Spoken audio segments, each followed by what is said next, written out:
This is the first of 4 little films about midsummer in the no-dig garden. And the joy of no-dig is that everything becomes easier.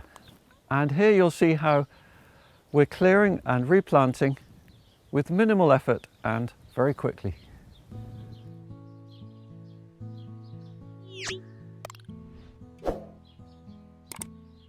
These lettuce have been cropping for 11 weeks, so the way we harvest them is taking off the outer leaves like this. And we did actually a last harvest this morning because they're starting to go up now, and then the leaves get more bitter and they don't actually produce many leaves once they're starting to make the little flowers.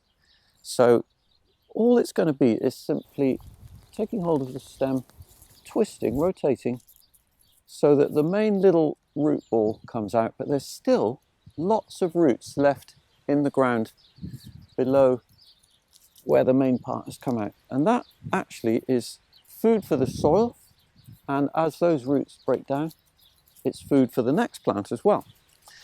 And then once the ground is clear, the new crop can go in. So I have here my handy wooden dibber, which is actually a spade handle I've just shaped down at the end.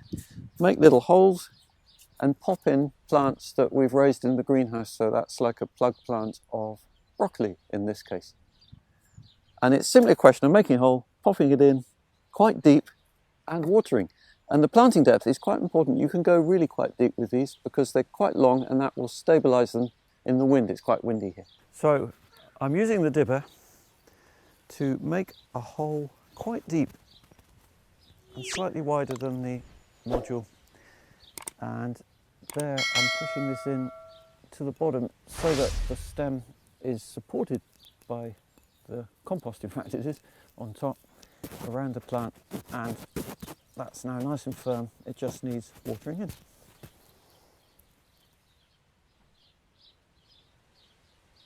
Felix and I are clearing the lettuce, simply twisting it out. They go off to the compost heap.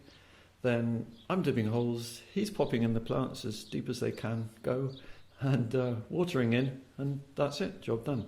And with no-dig, it's simple because the soil is already structured. There's no need to do any loosening or aerating. Everything's in place, ready for the next planting to succeed.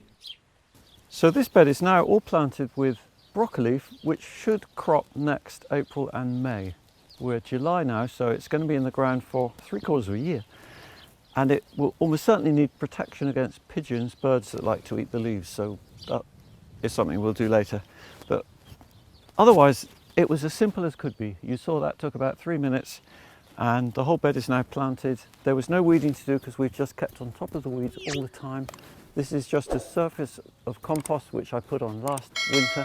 I'm not adding any more compost now, I'm not adding any fertilizers, nothing.